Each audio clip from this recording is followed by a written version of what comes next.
இந்த டிஷ் வந்து எல்லாருக்குமே பிடிக்கும். சாக்லேட் பிடிக்கிறவங்களுக்கு இந்த டிஷ்ஷு ரொம்ப பிடிக்கும். நான் என்ன ஒரு விஷயம் வந்து என்னென்னா, இப்போது நியூட்ரெலா வந்து கொஞ்சம் இனிப்புன்றதுனால நான் யூஸ் பண்ண இந்த சாக்லேட் மேலே பார்த்தீங்கன்னா ஃபஸ்ட் லேயரில் இருக்கக்கூடிய சாக்லேட் வந்து பார்த்தீங்கன்னா டார்க் சாக்லேட் யூஸ் பண்ணேன். நீங்கள் இப்போ இதுலேயும் வந்து மில்க் சாக்லேட் யூஸ் பண்ணிங்கன்னா அதுவுமே இனிப்பு தான். நியூட்ரெலாவுமே இனிப்பு ப்ளஸ் இதுவும் இனிப்பு. வெறும் இனிப்பு மட்டுமே சாப்பிட்ற மாதிரி இருக்கும். பிரெட் டேஸ்ட்டே இல்லை, ரொம்ப மைன்யூட்டாக தருது. ஒரு இந்த இப்போ நீங்கள் யூஸ்வலாக வந்து டார்க் சாக்லேட்டையோ மில்க் சாக்லேட்டையோ ஒன்றா கலந்துட்டு சாப்பிட்டிங்கன்னா அது எப்படி இருக்குன்னு தெரில எனக்கு. அது பிரித்து காட்டக்கூடிய ஒரு லேயராக மட்டும்தான் இந்த இடத்துல இந்த பிரெட் இருக்குது.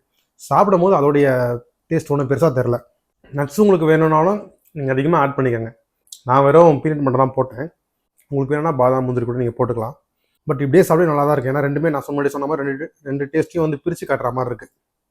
உள்ளே வந்து இனிப்பு, வெளியே வந்து அந்த டார்க் சாக்லேட் கசப்பு, ரெண்டும் சேர்த்து சாப்பிடும் போது டேஸ்ட்டு சூப்பராக இருக்குது.